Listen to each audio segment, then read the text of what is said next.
Perfecto. Bueno, pues estamos aquí hoy con José Castañeda, el autor de Entre Acuarelas y Lágrimas, un libro que ha publicado la editorial de autoedición del grupo Penguin Random House, que es Caligrama, y que además ha conseguido el sello Talento, ¿no? Que es una de las distinciones más importantes que otorga esta editorial, lo que le dota y le asegura la calidad del mismo, ¿no?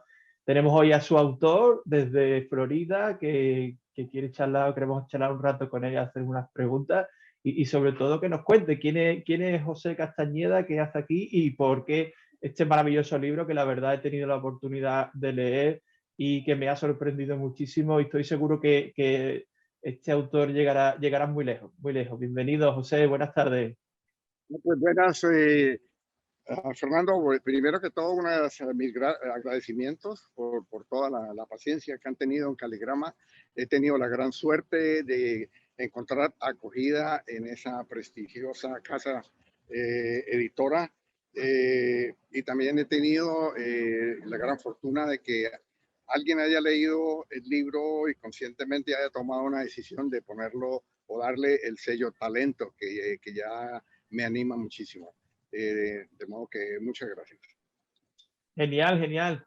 Pues José, yo si quieres, quiero que preséntate un poco. ¿Quién eres? ¿Dónde naces? Cuéntame un poquito tu historia. ¿Cómo llega Sí. alguien nacido en Colombia a ser juez en Florida, ¿no? Bueno, sí, soy juez en Nueva York, en el estado de Nueva York. Eso. Y en Florida estoy de visita, pero bueno, a ver, eso de que quién soy es una pregunta que he tratado de hallar la respuesta toda mi vida y todavía no la sé. Pero le puedo decir que por lo menos para efectos del tema de la novela, que también soy inmigrante.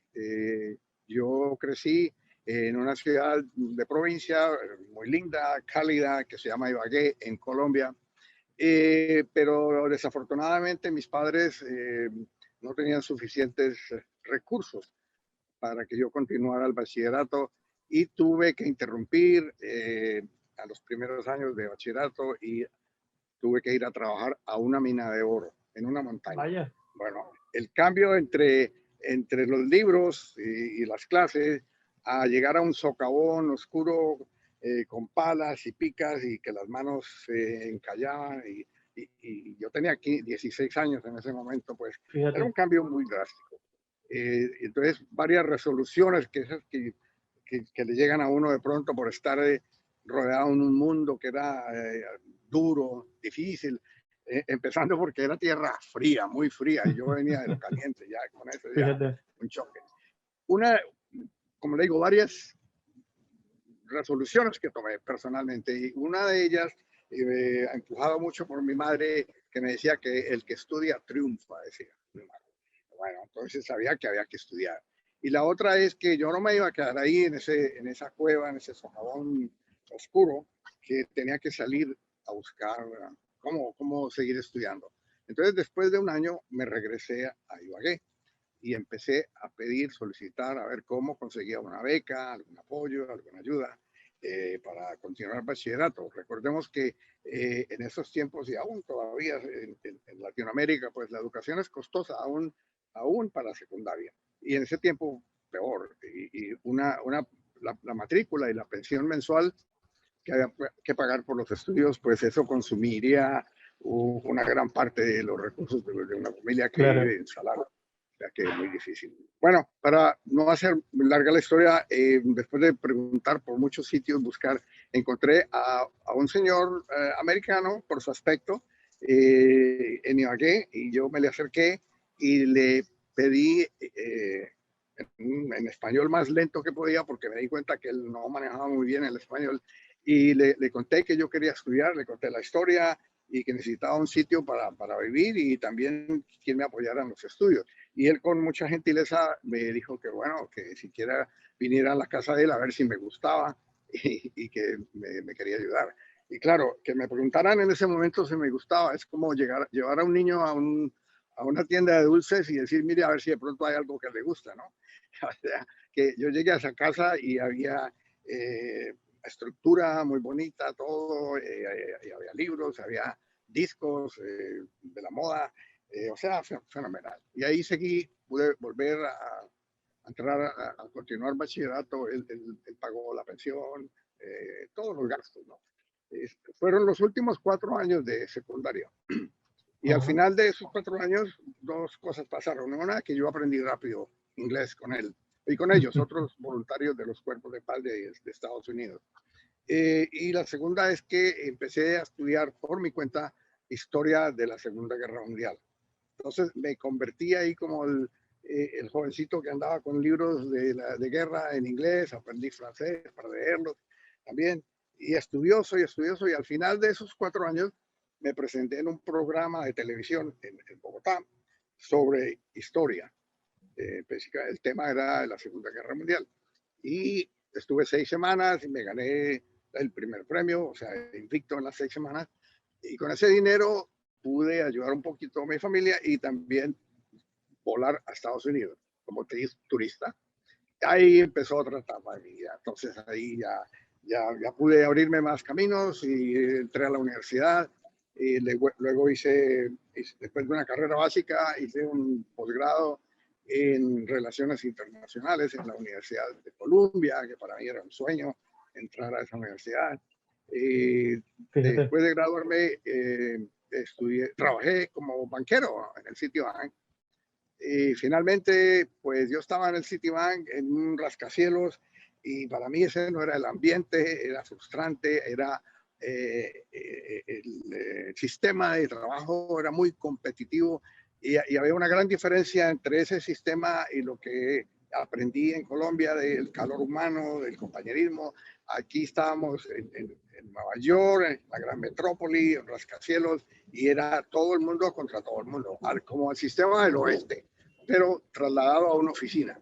Y yo no era así, para estar dando codazos con todo el mundo para poder surgir, y estaba muy aburrido. Y un día, y mirando por la ventana, sería tanto que yo veía abajo a un jardinero que cuidaba las plantas del jardín de otro edificio, y yo sentía envidia. Y yo, este hombre, mire ahí con las flores y las plantas, y yo aquí en esta oficina con esa presión.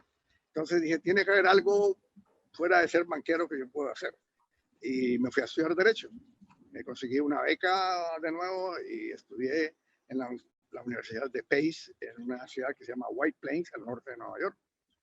Terminé Derecho y después fui a un pueblo pequeño que se llama Port Chester, que después fue parte de la historia de mi vida, ese pueblo, porque yo no sabía que lo iba a hacer. Yo un día fui, encontré un local en una esquina que decía se arrienda, averigüé, perfecto. Ahí me ubiqué, puse los diplomas y las licencias y empecé como abogado. Ahora, no tenía clientes, tenía un título, no tenía clientes, pero hubo una solución que me cayó de perla.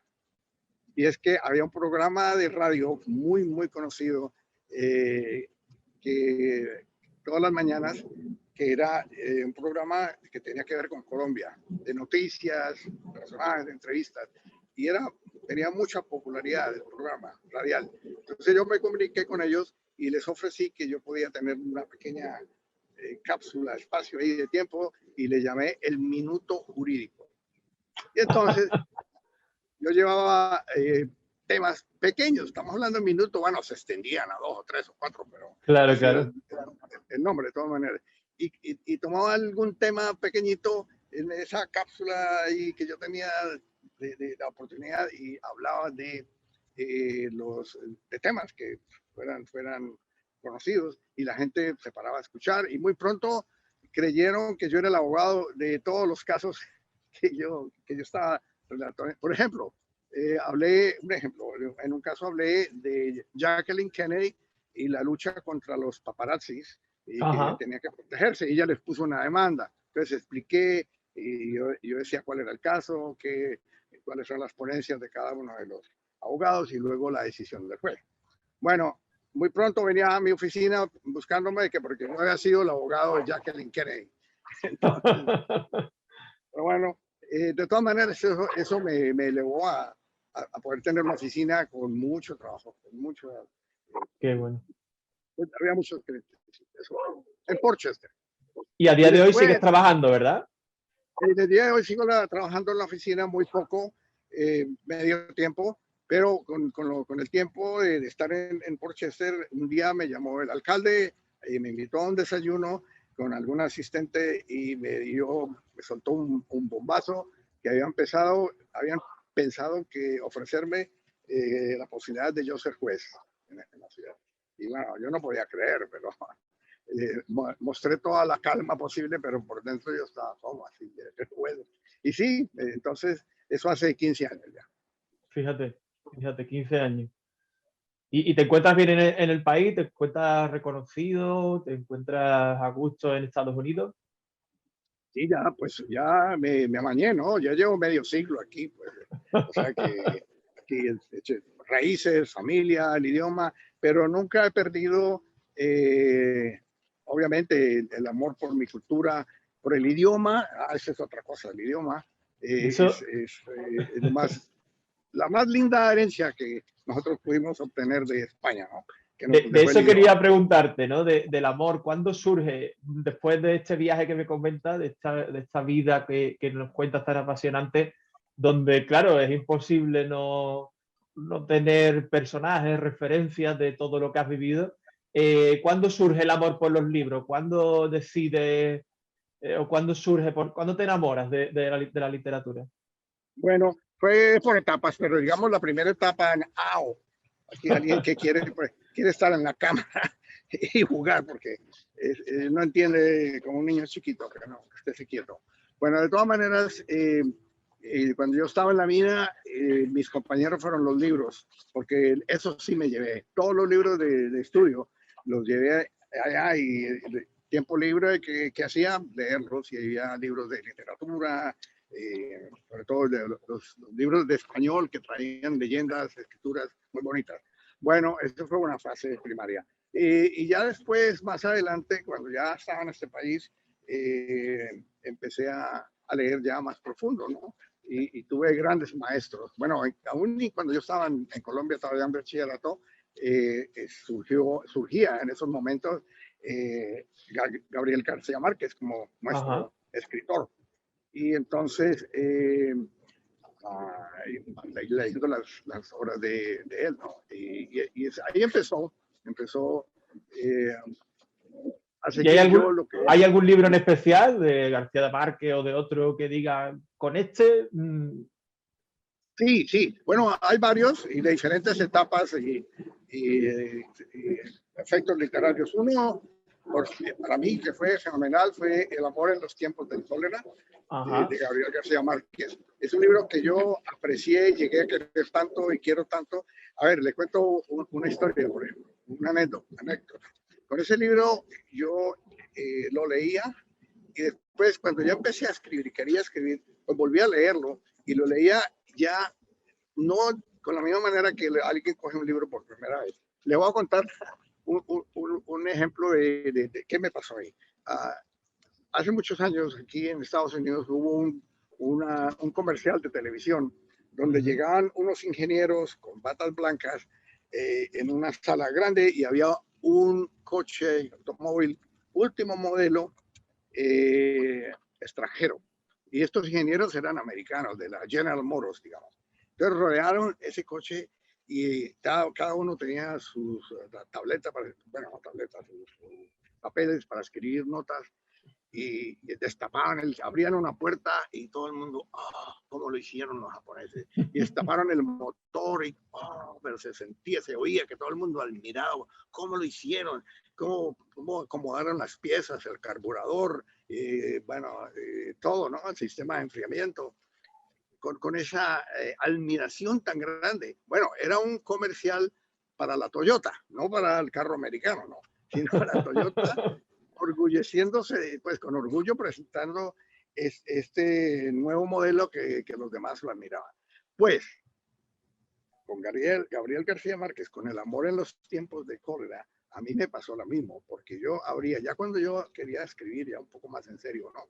Y entonces yo era mirando a ver cómo lo hizo, cómo, pero lo hacía con tanta precisión que inclusive contaba el número de líneas antes de él hablar de algún personaje. Ah, mire, a la línea 25 ya menciona tal cosa, ¿no? Y así va dejándolo. Y sucedió que parecido con los ingenieros americanos y el coche japonés, sucedió que se me fue descuartizando con el tiempo y finalmente se me quedó en cuartillas ahí en la mano. Me tocó conseguir a alguien que lo volviera a armar y ahí lo tengo, así como estaba. Magnífico, Bueno, hay magnífico. otros libros, ¿no? Fernando me preguntaba, no es obviamente no es el único. Sí, hombre, claro. Pero bueno, sí. Se ha dicho que un escritor es producto de lo que lee. Sí. Y en eso hay mucha razón. Otro escritor que realmente para mí marcó pues la manera de las formas y las estrategias de escritura fue Flaubert con Ajá. Madame Bovary. Recuerdo que en una reunión le preguntaron a Flaubert que quién era Madame Bovary, ¿no? Que pues, es un personaje ya muy conocido ya desde un comienzo. Y él dijo con toda la claridad, Madame Bovary c'est moi. O sea, ella soy yo. Y bueno, eso realmente, viéndolo todo, pues viendo en el fondo de esas palabras y leyendo, uno se da cuenta que ahí está el escritor también metido en ese personaje. Y Luego, volviendo un poco a tu libro, ¿no? Empezando, ¿qué hay de ti entre Acuarelas y Lágrimas? Porque es tu primera obra, ¿verdad? Y ¿qué hay? ¿Cuánta de ficción, cuánto de realidad, cuánto hay de ti, cuánto hay de los que te han rodeado, de los viajes que has hecho? Cuéntanos un poquito cómo surge, ¿no? Al fin y al cabo, todo esto y cómo lo consigues armar.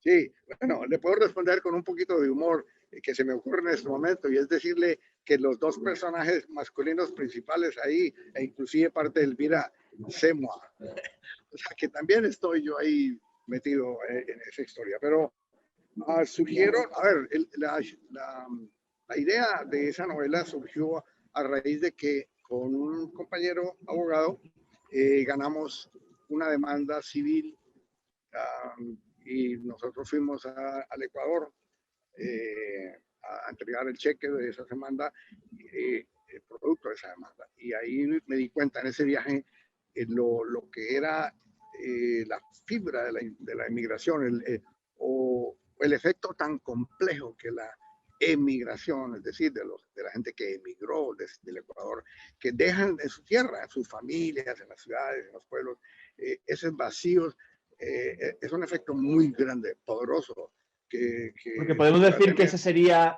ese sería, José, el trasfondo un poco que hay dentro de la obra, más allá Es de... correcto, sí, muy bien dicho, porque la obra es esencialmente una obra de inmigración. O sea, el tema de fondo, lo que transcurre dentro de la novela es consecuencia de dos personajes, o sea, un marido y mujer, que en un momento dado ellos decidieron emigrar. Y a raíz de esa decisión se sucede toda la cadena de eventos que los llevan a lo que pasó en la novela. Muy bien. Muy bien. ¿Y tuviste claro desde el principio cuál iba a ser el recorrido de la obra o la esquematizaste desde el principio o un día te dio por escribir y te dejaste guiar por tu instinto, ¿no? De escritor? Sí, muy buena la pregunta. Fernando, yo envidio a los escritores que dicen, bueno, yo ya tengo el concepto, lo tenía desde un principio y me senté y no era sino desarrollarlo. Y yo digo, oye, pero ¿cómo? O sea, realmente no. Tenía una idea que quería escribir una historia, pero no sabía qué iba, las partes, de los componentes que iba a contener. Entonces, fue cuestión, eso sí lo tengo muy claro, para todos los escuchas que quieren ese instinto, ese deseo de escribir, esto para mí fue muy válido. Y es que todo es cuestión de empezar y tener disciplina para continuar, pero empezar, o sea, no importa el lugar, el momento, el día, noche, en un sitio lindo así, un espacio como este, o de pronto en un zarzo por allá en una casa metido, escondido, pero empezar y seguir. Y a medida que va surgiendo, va escribiendo, van viniendo ideas que van encadenando, ¿no? ¿Por qué no meto yo aquí otro personaje? ¿No? ¿Por qué no meto otro? No, porque realmente yo le digo, no tenía todos esos personajes en mi cabeza para nada. Fueron surgiendo. Le voy a decir uno, por ejemplo, y no voy a a dañar nada de la historia, ¿no? Pero es como para crear un poquitico de interés en ella, que es lo que obviamente me encantaría. Y es que en un momento dado yo coloqué un personaje muy tierno, que es un niño autista. Y ese niño autista, por casualidades que se van diciendo en la novela, cómo llegaron ahí, el personaje principal que se llama Manuel, que había inmigrado a Portchester, de todas las ciudades de Estados Unidos, pues Portchester. Y él inmigró a Portchester y Manuel, que era un pintor de acuarelas, desde el principio de la novela, los personajes se conocieron porque él pintaba acuarelas. Entonces ahí en Portchester también pintaba acuarelas. Y en un momento él tuvo oportunidad de ayudar a la madre de ese niño cuidándolo unas horas al día, porque ella necesitaba por cuestiones del trabajo. Y el niño era autista, ya le digo, solitario, rebelde encima de todo eso. Los primeros días fueron fatales para Manuel, porque ese niño tenía una sola herramienta súper poderosa contra el mundo. Y era un llanto ensordecedor que había que ver como las sirenas, porque el niño gritaba y lloraba y no se calmaba. Y así varios días, pero con mucha paciencia y sentido común, Manuel sacó su estuche de acuarelas y empezó a enseñarle al niño a pintar. Y al principio estaba descrito muy bien en la novela, en el sentido, o sea, muy cuidadosamente de cómo fueron esos primeros pasos. No es que, mire, aquí está esto y pinte, no, sino poco fue entrando en la vida de él. Y finalmente el niño aprendió a pintar y eso le fue ampliando el mundo. Y entonces, eso hace la historia muy tierna. De esa historia yo no tenía idea al principio de la novela, no sabía que iba a estar, pero entró y es un personaje para mí muy enternecedor. ¿Y cuánto tiempo te ha llevado? Cuando, desde que dices, venga, comienzo, como dices tú, ¿no? Porque estoy contigo en que hay que sentarse un día y decir, hay que comenzar, ¿no? Es como hacer un gran camino. Si tenemos que dar el primer paso, después vendrá el segundo, no sabremos cómo andaremos ni cómo llegaremos al final, pero si no empezamos nunca, no sabremos el destino que nos aguarda, ¿no? ¿Cuándo empieza? ¿Cómo termina? ¿Cuántas vueltas le has dado a esa obra? Cuéntanos. Muchos tiempos, muchos años, muchas horas.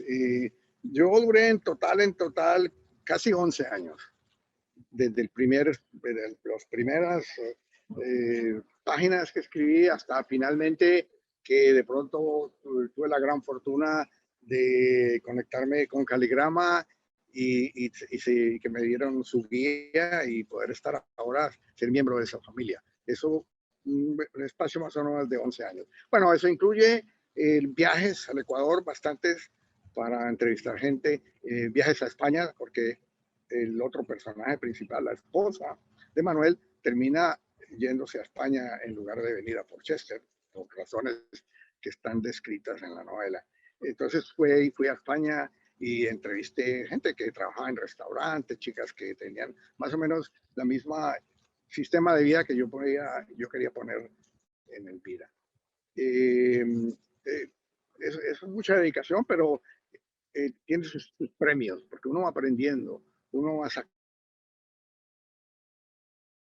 sacando cosas que no sabía. Uno escribe para aprender, también uno escribe porque es un arte, ¿no? Es como preguntarle al escultor o al pintor, bueno, ¿por qué pinta, no?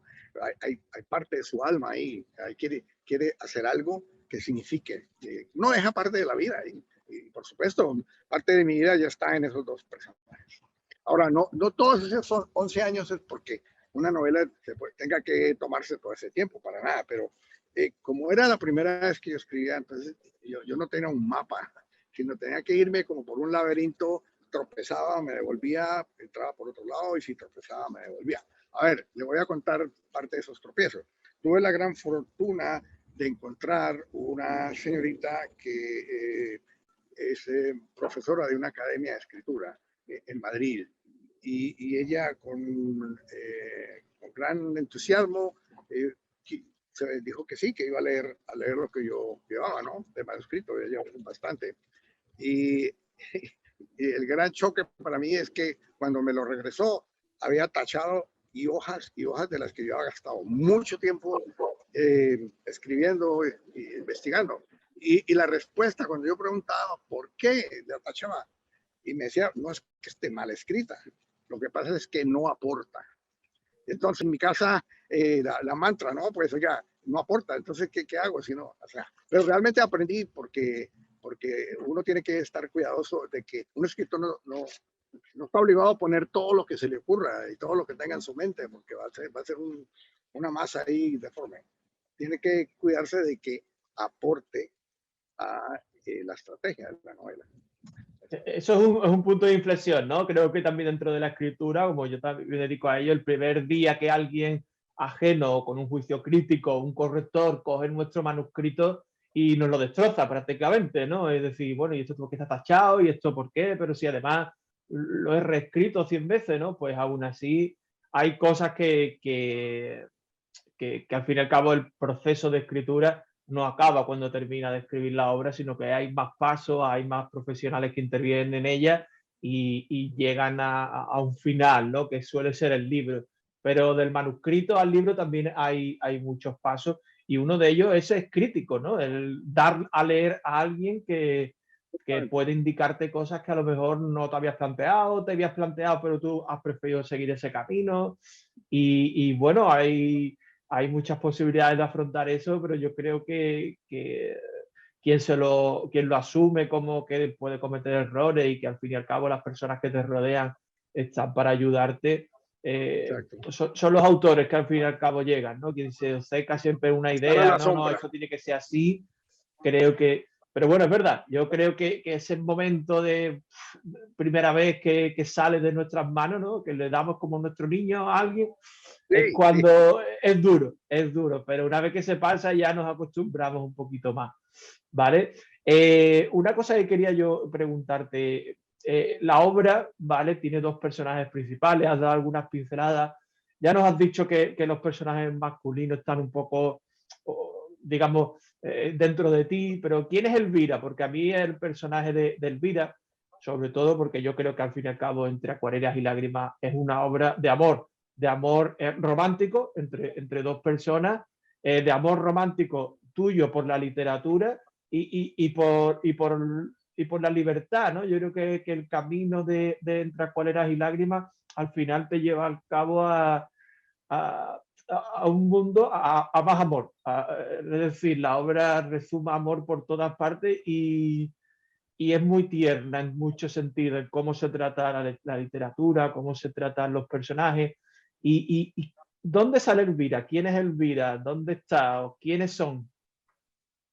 Bueno, a ver, Elvira, en uno de esos viajes al Ecuador a buscar eh, información y lo que yo necesitaba, fui a la plaza de mercado de Paute, una ciudad en la sierra ecuatoriana, hermosa, con una vegetación lindísima, flores por todas partes.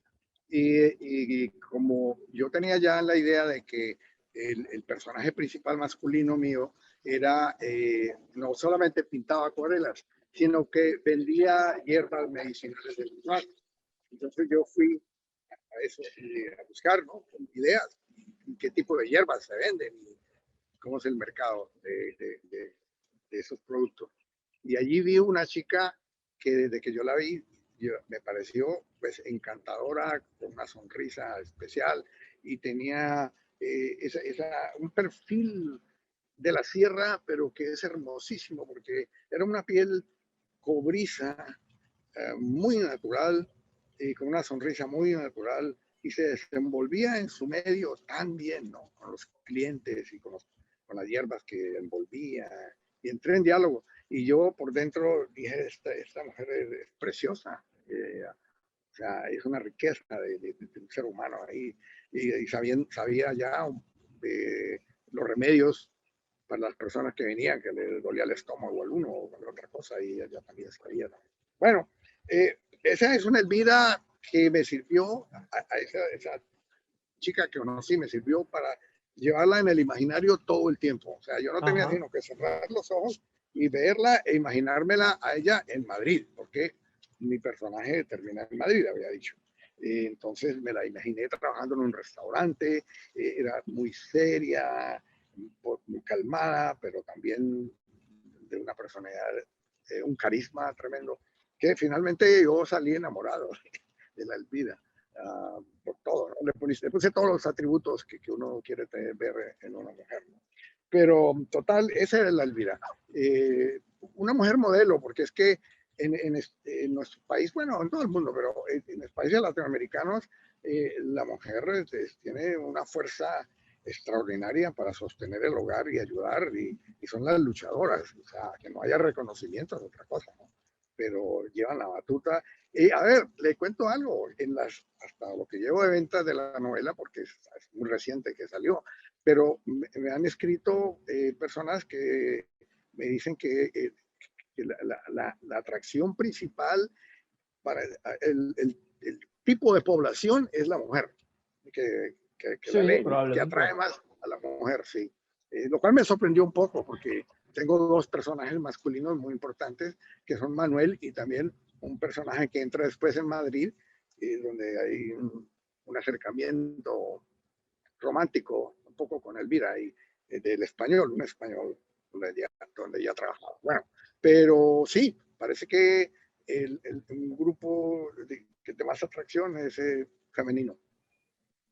Genial, genial. Vamos con una cosa muy importante porque aparte de los mejunjes, ¿no? Las hierbas y demás, hay una cosa que sorprende muchísimo, pues sobre todo porque además se nota que son reales.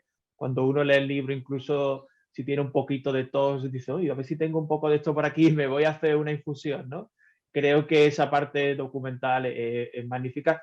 Pero hay otra parte muy importante, y ya que lo has comentado tú, pues eso, pues los personajes principales que se separan y hay un encuentro con otros personajes que también se hace importante en la obra, en el que Elvira intercambia una serie de notas, ¿no? Unas notas muy, muy especiales y que además son muy originales y creo que es uno de los pilares fundamentales que le dan a la obra una distinción increíble, ¿no? Cuando son esas cosas que cuando uno lee dice, bueno, ¿y eso por qué no se me ha ocurrido a mí, no? Quizás si alguna vez se me hubiera ocurrido, lo hubiera desestimado, porque creo que detrás de eso hay un trabajo enorme, porque además son, por decirlo así, citas de textos reales que terminan encajando dentro de la obra de una manera casi mágica, ¿no? ¿Qué nos puedes contar? Cuéntanos un poquito de esto, que es una cosa de que a mí me dejó con la boca abierta, sobre todo por la precisión, por la intencionalidad y sobre todo por eso, porque son citas de otros libros que se integran en una obra y en un intercambio apasionante y que estaba esperando que leyera la siguiente, ¿no? Y que, bueno, y luego qué le va a decir. Sí, Magnífico. Cuéntanos un poquito de José, que creo que de verdad eso es una auténtica genialidad. sí. Le voy a dar como en una cápsula lo que realmente, lo que hice verdaderamente, pues para que esos personajes se comunicaran y por qué. Elvira trabajaba en una casa cuidando a los niños y el dueño de la casa, el patrón de ella, tenía una colección de libros antiguos que había heredado de su padre y eran su tesoro más grande, que entre otras cosas a su mujer no le gustaban y no decía que no tenían por qué estar ahí en la sala, que hiciera algo moderno, bueno, total. Eh, y ella con esa curiosidad, porque Elvira ya había visto unos libros antiguos en un convento en el Ecuador, cuando una monjita quería animarla para que se metiera de monja, ¿no? Y la llevó y le mostró los libros. Ella ya tenía, ya lo sabía, ya había visto ese tipo de libros. Cuando llegó a esa casa, vio esos libros y quedó verdaderamente deslumbrada. Y entonces, en los raticos, pocos raticos que tenía, se fue a los estantes y fue y sacó, digamos, el primer libro que tuvo de los estantes y empezó a leer. Y dio la casualidad que era, bueno, no hay nada de casual, pero total, ese libro era la novela de Jane Austen, de Orgullo y Prejuicio, ¿no? Que ahora, ella leyendo estos libros a escondidas, porque eran los tiempitos libres que los niños ya se acostaban a dormir y antes de que los señores de la casa llegaran, ella tenía un tiempo ahí y leía. Y un día el padre de los niños descubrió que ella estaba haciendo eso y no podía creer. Y fue después y vio el libro, sacó el libro que ella leía y vio, y ella tenía un papelito donde marcaba la página en que iba y él quedó, pero no podía creer. que esta mujer, pues que es una inmigrante del Ecuador, y mire cómo veía sus libros y lo miraba. Entonces, intrigado, una noche se fue y sacó otro papelito de otro color, pequeñito, y marcó, pero no marcó, sino con el papel, puso donde empezaba una cita, algo que él quería que ella leyera. Entonces, ella leyó, vio, se dio cuenta, eso le causó gran conmoción, creía que la habían descubierto, que no debería estar cogiendo los libros, pero se intrigó y volvió a leer y le pareció muy lindo, y bueno, dejó la cosa así, pero este señor Antonio se llama, volvió, insistió, otra noche volvió y le puso otro papelito con otra cita en el mismo libro de Jane Austen. Y ella volvió a leer y ahí confirmó que definitivamente eso era para ella, porque eso no podía ser coincidencia, ¿no?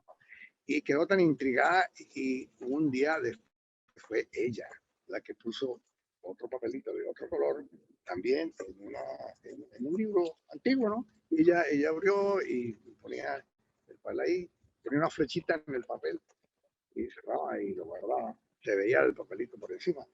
Y empezó ese juego de citas literarias. A ver, ella leía lo que él le mandaba, y ella buscaba deprisa en toda esa colección, porque había 3 estantes grandes llenos de libros antiguos, y buscaba y encontraba y le dejaba. Y varias noches después él hacía lo mismo. Y fueron haciendo este intercambio que realmente salió lindísimo. Pues no me pertenece a mí estar alabando esas cosas, ¿no? Mejor que lo digan los lectores, pero realmente yo quedé muy satisfecho.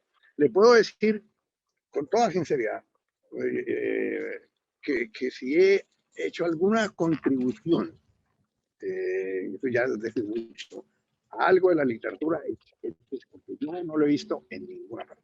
He visto intercambios, por ejemplo, en canciones, que alguien le dedica una canción a otra novia y pues ella le dedica otra a él, o cosas así, quizás de poemas, pero nunca ha sido cita literaria de libros. Y fue muy lindo. Ahora, ¿por qué los libros antiguos? Porque en mis viajes, yo soy abogado penalista y tuve muchos casos federales.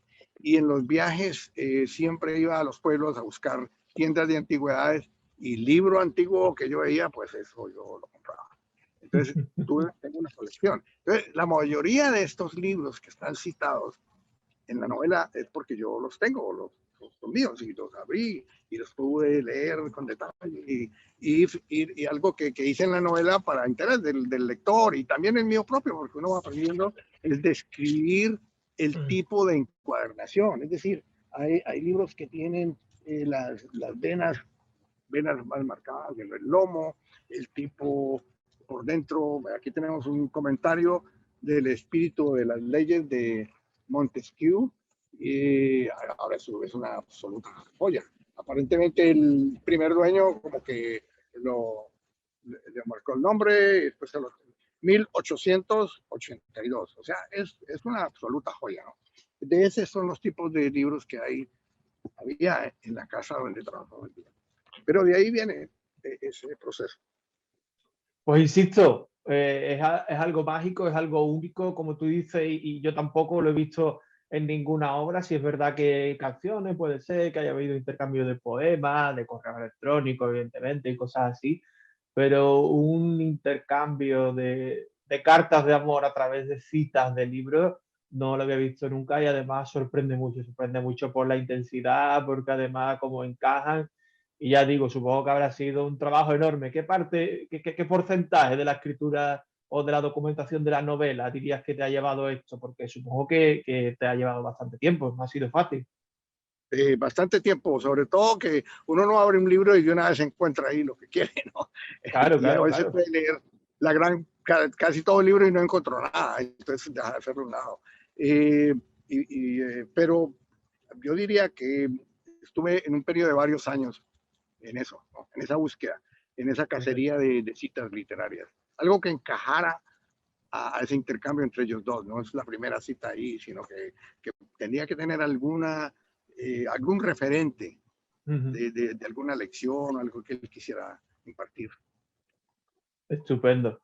Pues una cosa que quería preguntarte, es si la obra de Entre acuarelas y lágrimas es autoconclusiva, es una historia que empieza, que termina, o luego va a tener una continuación.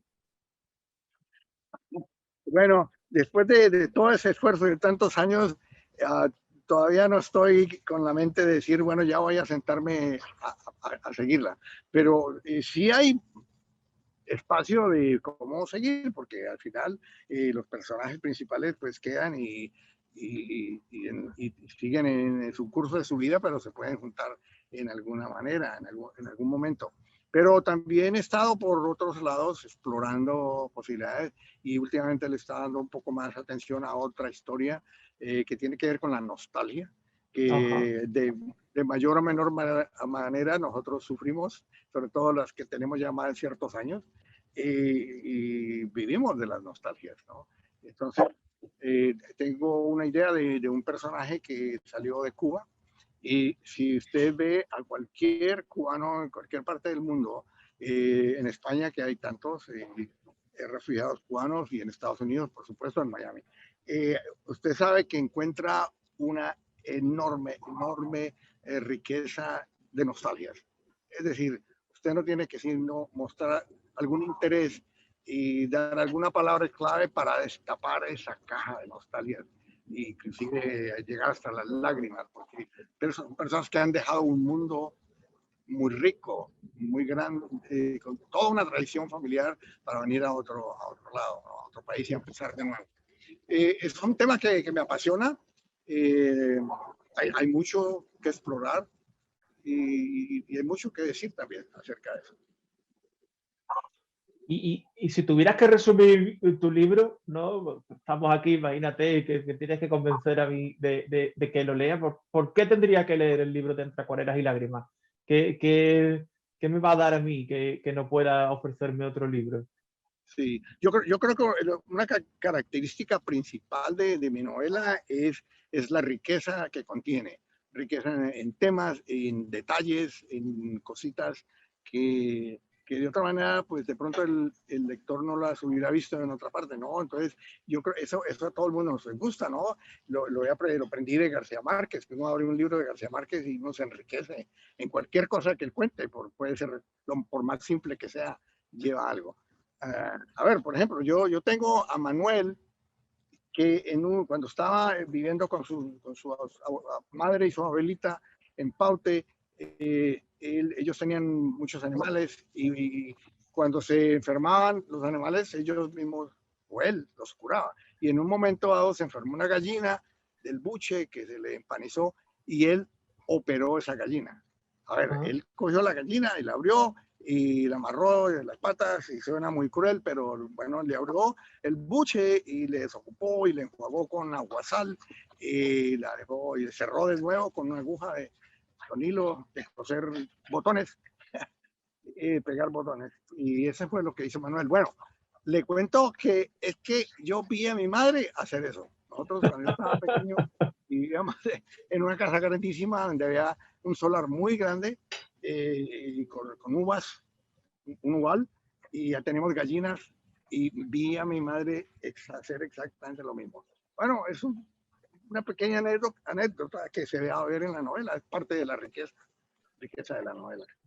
Entonces, Pues por resumir un poco y por acabar un poco esta pequeña entrevista contigo, decirte que ya lo he dicho antes, me ha maravillado, creo que es una obra completamente diferente, muy recomendable y sobre todo creo que eso, que es una obra con mucho amor, con amor a la literatura, con amor a los libros, amor entre los personajes, creo que es brillantemente escrita y además ya ha empezado a circular, ya se está vendiendo y hemos recibido o ha recibido muchas críticas y todas se están poniendo bastante bien, ¿no? Sobre todo por eso, porque se nota esos 11 años de trabajo, se nota esas características diferentes, se nota un trabajo de escritura brillante y yo no puedo más que, por supuesto, recomendar su lectura.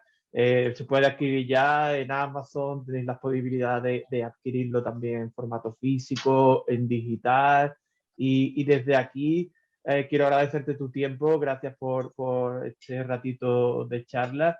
Y solo una última pregunta.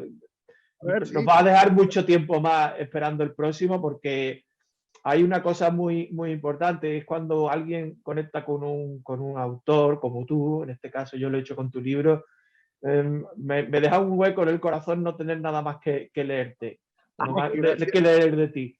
¿Nos vas a hacer esperar mucho tiempo? Ay, bueno, no, espero que no. Y después de que ya en una oportunidad usted, Fernando, me hizo ver eso y yo no lo había pensado así. Y desde ese momento me quedé pensando, digo, bueno, de verdad que yo tengo que acelerar, ¿no? O sea, poner más juicio. Y creo que voy a hacer unos cambios en la vida. Quizás dejarla, aquí viene el compañero aquí, bueno, quizás dejar el trabajo de abogado, dejar quedarme como juez, que es medio tiempo, y dedicarme más de lleno a la escritura. Sí.